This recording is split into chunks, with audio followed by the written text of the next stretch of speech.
নিজের ইউজ করা প্যান্টের পকেট থেকে যদি হঠাৎ করে টাকা খুঁজে পান তখন কেমন লাগে? খুব আনন্দ লাগে না? মনে হয় নিজের থেকে নিজে একটা গিফট পাইলাম। আজকে ঠিক এরকম একটা গিফট খুঁজে পাইছি নিজের থেকে নিজে। এই টিডাব্লিউএসটা আমি 1.5 বছর আগের থেকে খুঁজে পাইতেছিলাম না, কোথায় যেন হারাই গেছিল। আজকে আমার বাসার দোতলায় খাটের নিচে পরিষ্কার করার জন্য যখন সবকিছু খোলা হয়েছে তখন এই টিডাব্লিউএসটা খুঁজে পাইছি। সিরিয়াসলি মনের ভিতরে অনেক আনন্দ লাগতেছে। এখন কথা হইতেছে এটা কি চলবে, চলো আমরা একসাথে ট্রাই করে দেখি। কয়েক বছরের ভিতর এটাই প্রথম খুলতেছি।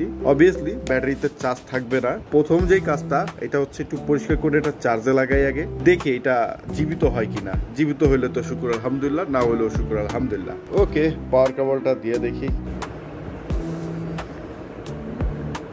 শুকুর আলহামদুলিল্লাহ, চার্জ হচ্ছে। এই যে দেখতে পাচ্ছ চার্জ হইতেছে।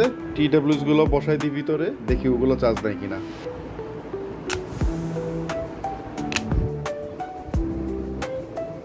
ওকে, এটা নিয়ে কিছুক্ষণ গুতাগুতি করলাম। এই চার্জিং পয়েন্টের মাথাগুলো ঘষে দিলাম, এই পয়েন্টগুলো ঘষে দিলাম।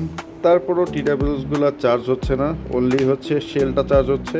তো এমন হতে পারে যে 1.5 বছরের মতো পইরা থেকে এগুলার ব্যাটারি নষ্ট হয়ে গেছে বা এগুলা নিজেই নষ্ট হয়ে গেছে, যে কোনো কিছু হইতে পারে। তো যাই হোক, আমি এটা নিয়ে অনেক হ্যাপি। আবার পুরনো জিনিস খুঁজে পাইছি, শুকর আলহামদুলিল্লাহ। পরবর্তীতে এটা যদি অন হয় তোমাদেরকে আমি পরবর্তীতে আপডেট জানা দিব না।